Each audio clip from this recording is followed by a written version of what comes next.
ஒரே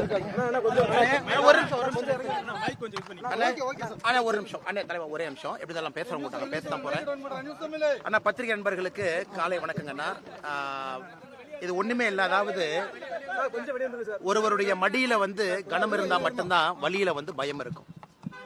இன்னைக்கு திராவிட முன்னேற்ற கழகத்தினுடைய அரசு மாபெரும் தவறு செஞ்சிருக்கிறாங்க.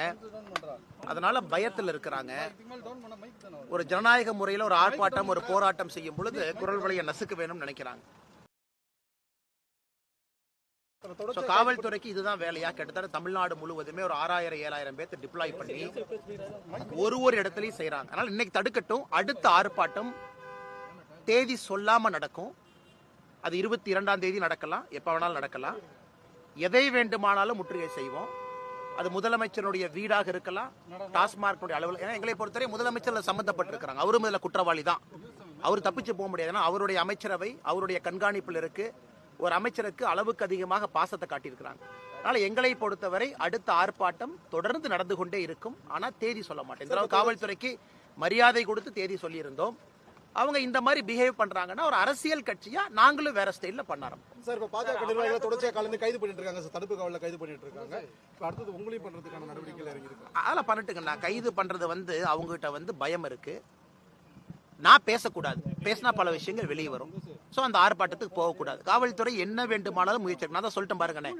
அடுத்த ஆர்ப்பாட்டம் தேதி சொல்லாம நடத்தும். அது 22ஆம் தேதியாவும் இருக்கலாம், வேற தேதியாவும் இருக்கலாம், யாரு வீடாவும் இருக்கலாம். எங்களை பொறுத்தவரை இந்த டாஸ்மாக் ஊழல்ல யார் குற்றவாளிகள் என்று நாங்கள் கருதுகின்றோமோ முதலமைச்சர் உட்பட எல்லோரையும் ஜனநாயக முறையில முற்றுகை செய்வதற்கு எங்களுக்கு உரிமை இருக்கு. அதனால நாங்க நிச்சயமா செய்வோம். டாஸ்மாக் ஊழல்ல ஈடி சொன்னது 1000 கோடி முறைகேடுன்னு சொன்னாங்க. அது மட்டும் தான் இருக்கு நினைக்கிறீங்களா? அதை விட அதிகமான ஊழல் நடந்திருக்கு நினைக்கிறீங்களா சார்? அண்ணா 1000 கோடி ரூபாய்க்கு மேலைங்கண்ணா. ஈடியினுடைய ஆரம்பகால இசிஆர் அடிப்படையில் அவங்க ரைடு நடத்தி சொல்லியிருக்கிறாங்கன்னா இன்னும் நீங்க பொறுத்திருந்து பாருங்க. இது தமிழ்நாட்டினுடைய அரசியலை உலுக்குவது மட்டுமல்ல, தமிழ்நாட்டில் நல்ல அரசியலை கொண்டு வருவதற்கு பாரதிய ஜனதா கட்சி முன்னெடுத்திருக்கக்கூடிய இந்த ஆர்ப்பாட்டம் நிச்சயமாக தமிழ்நாட்டில் நல்ல ஒரு அரசியலை கொண்டு வருவதற்கு ஒரு அச்சாணியாக அமையும் என்பதிலே முழு நம்பிக்கை எனக்கு இருக்கு. இந்த அமலாக்கத்துறையினுடைய அறிக்கைக்கு முன்பே அண்ணாமலை அவர்கள் 1000 கோடி முறைகேடுன்னு அவருக்கு எப்படி தெரியும்? அமலாக்கத்துறை அறிக்கை வரது அவருக்கு எப்படி தெரியும்? செந்தில் பாலாஜி உங்களுடைய ஃபெடரல் புதிய தலைமுறை ஒரு ஆங்கில பத்திரிகை நடத்துறாங்க, பேரு ஃபெடரல். அதுல என் மகாலிங்கம் எப்ப 1000 கோடி எழுதியிருக்காருன்னு பாருங்க. ஜூனியருடன் பத்திரிகை என்ன எழுதியிருக்கு பாருங்க. மீடியால எத்தனை முறை நீங்க 1000 கோடி போட்டீங்க தெரியும். ஒரு அதிகாரி ரைடு பண்றாங்க, உங்க மீடியால எவ்வளவு இன்ஃபர்மேஷன் வச்சிருக்கீங்க. நான் உங்களுக்கு மீடியாவுடைய பேரை சொல்லி, ஜெர்னலிஸ்டோட பேரை சொல்லி நான் சொல்றேன். எத்தனை பேர் 1000 கோடி போட்டிருக்காங்க? 1000 கோடி ரூபாய்க்கு மேல. இன்ஃபேக்ட் எனக்கு இது 40,000 கோடி ரூபாய் இருக்கும் என்பது என்னுடைய அனுமானம். என்னோட கால்குலேஷன் படி மொத்த பாரையும் அவங்க வாங்கக்கூடிய மொத்த சரக்கு சேல்ஸையும் கால்குலேட் பண்ணா 40,000 கோடி ரூபாய் தாண்டணும். ஆனா நான் ஒரு பொறுப்பான ஒரு பதவியில் இருக்கேன். அதனால இன்னைக்கு ஈடி என்ன சொல்லியிருக்காங்களோ அதை வச்சு நான் போறேன் 1000 கோடி ரூபாய்க்கு மேலே. பட் என்னை பொறுத்தவரை இது டிப் ஆஃப் அன் ஐஸ்பர்க், ஒரு சின்ன துரும்பு தான் அந்த 1000 கோடி என்பது. ஏன்னா அந்த அளவுக்கு திராவிட முன்னேற்ற கழகம் இதை வச்சு 2024 லோக்சபாவையே சாராய காசை வச்சு தான் நடத்தியிருக்காங்க. டாஸ்மாக்னுடைய பணத்தை வைத்து தான் 2024 பாராளுமன்ற தேர்தல் முழுவதும் திராவிட முன்னேற்ற கழகம் நடத்தியிருக்கிறாங்க. 2026 சட்டமன்ற தேர்தலையும் டாஸ்மாக் வச்சு நடத்துறதுக்காக களத்தில் இருக்கிறாங்க. சட்ட ரீதியாக எதிர்கொள்வோம். எந்த விதமான ஊழல் நடைபெறுது செந்தில் பாலாஜி சொல்லட்டுங்க. அவங்க சொல்லிட்டு செந்தில் பாலாஜி என்ன உத்தமரானே. இன்னைக்கு இந்தியாலே one of the most fraud politician number 1ல இருந்து போட்டீங்கன்னா நம்பர் 1 அவரு. இன்னைக்கு சுப்ரீம் கோர்ட்டினுடைய நீதிபதி கேட்கறாங்க, நீங்க எல்லாம் அமைச்சரா தொடருக்கு தார்மீக உரிமை இருக்கான்னு கேட்கறாங்க. இன்னைக்கு இவங்க எல்லாம் முன்னாடி காந்தியவாதி போல வேஷம் போடுறாங்க. இவங்க எல்லாம் நல்லவங்க, கர்ம வீரர் காமராஜர் கேபினெட்ல சர்வ் பண்ணவங்க. ஒரு ஊழல் கேபினெட்ல தலையிலிருந்து கால் வரை ஊழல் ஆட்சி மட்டும் நடைபெறக்கூடிய திராவிட முன்னேற்ற கழகத்தினுடைய ஆட்சியில ஒரு ஊழல் பேர் வழி சாராய அமைச்சர். அவர் சொல்வதில் எங்க இருக்கு? அந்த சார்ஜ் ஷீட் போட்டு பாருங்க. சுப்ரீம் கோர்ட் 1.5 வருஷம் ஜெயிலில் இருந்தவர் டிரான்ஸ்போர்ட் ஸ்கேம்ல. எத்தனை முறை பெயில் டினையாச்சு. ஒரு முறையும் சுப்ரீம் கோர்ட் என்ன சொன்னாங்க? அதனால இவர் சொல்வதெல்லாம் நாம இன்னைக்கு ஒரு சத்திய வாக்கு வேத வாக்கு எடுத்துக்கிட்டாங்கன்னா அப்புறம் சத்தியத்துக்கும் நேர்மைக்கும் என்னங்க நான் நம்பிக்கை? நான் சொல்வது முதலமைச்சர் சம்பந்தப்பட்டிருக்கிறாங்க. டாஸ்மாக் வழக்குல முதல் குற்றவாளியாக மு.க. Stalin, MK. Stalin accuse number 1 டாஸ்மாக்ல இருக்கணும். 2வது குற்றவாளி தான் செந்தில் பாலாஜி. ஏன்னா பாலிசியை டிசைன் பண்ணி கூட ஒரு அமைச்சரை வச்சுக்கிட்டு கண்ணை மூடிட்டு இருந்தாங்க அப்படின்னா முதலமைச்சரும் பொறுப்பு தானே. என்னை பொறுத்தவரை இந்த கேஸ்ல அக்யூஸ் நம்பர் 1 முதலமைச்சராக இருக்க வேண்டும். ஏன்னா அரவிந்த் கெஜ்ரிவால் அக்யூஸ் நம்பர் 1 இருந்திருக்கிறாங்க. தமிழ்நாட்டிலும் இடி தன்னுடைய முழு அறிக்கையை தாக்கல் செய்து முடிக்கும் பொழுது முதலமைச்சர் அக்யூஸ் நம்பர் 1 இருப்பார் என்பது என்னுடைய ஆணித்தரமான நம்பிக்கை.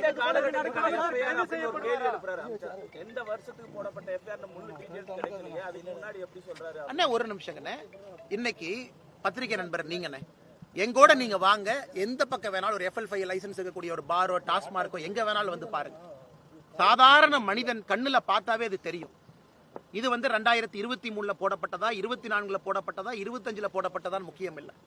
இந்த முழு டாஸ்மார்க்கை இந்த அளவுக்கு மாற்றி இருப்பது திராவிட முன்னேற்ற கழகம் ஆட்சி 2021 மேக்கு பிறகு.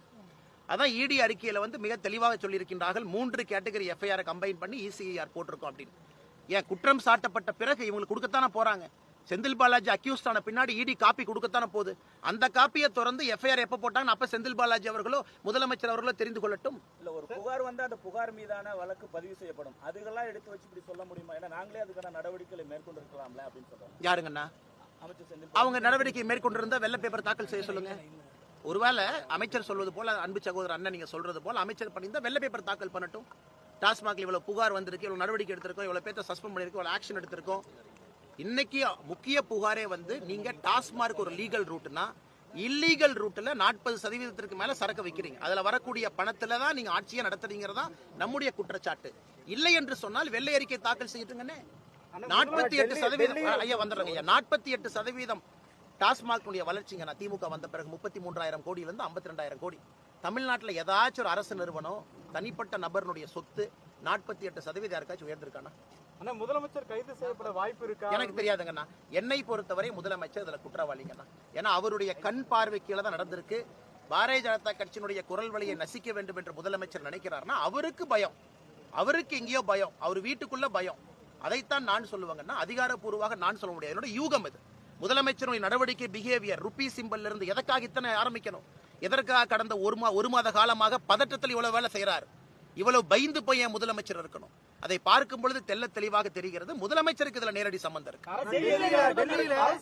பாஜக அரசு ஈடியை பயன்படுத்தி நடவடிக்கை எடுத்தது போல தமிழ்நாட்டில் பயன்படுத்தாட்டி திமுக அமைச்சர்கள் சொல்றாங்க. ஆனா ஒரு நிமிஷம், ஈடிக்கு வந்து பார்லிமெண்ட் கொடுத்த பவர்ஸ் இருக்கு, சட்டத்தின்படி ஈடிக்கு பவர்ஸ் இருக்கு.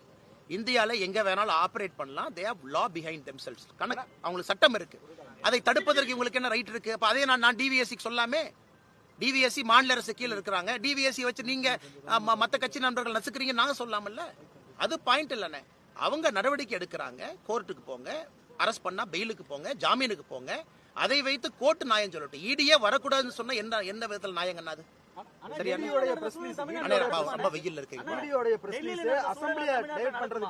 எனக்கு அதை பத்தி தெரியாதுங்கண்ணா. டெல்லியை விட மோசமான சூழல் தமிழ்நாட்டில் இருக்குன்னு நான் சொல்றேன். டெல்லி நடப்பது தமிழ்நாட்டில் நடக்குமா என்று சொல்வதை விட டெல்லியை விட தமிழகத்துல சூழல் மிக மிக மோசமா இருக்கு. தெலுங்கானா அப்புறம் தமிழ்நாடு இப்படி வரிசையா வந்து வர்றதை எப்படி பாக்குறீங்க சார்? வரிசையா வர்றதை நான் பாக்கலீங்கன்னா, இவங்க தவறு செஞ்சிருக்கிறாங்க, நடவடிக்கை எடுத்துட்டு இருக்காங்க. வரிசையா வர்றாங்கன்னு சொல்ல மாட்டோம். இங்க எங்கே இருந்தாலும் கூட உச்சநீதிமன்றத்தினுடைய தீர்ப்பை நான் சுட்டிக்காட்ட விரும்புறது. கவிதா அவர்களாக இருக்கட்டும், அரவிந்த் கெஜ்ரிவாலாக இருக்கட்டும், தமிழ்நாட்டில் யாரு கைது செய்யப்பட்டாலும் அவர்களாக இருக்கட்டும், தவறு செஞ்சிருக்கிறாங்க, நடவடிக்கை எடுக்கிறாங்க.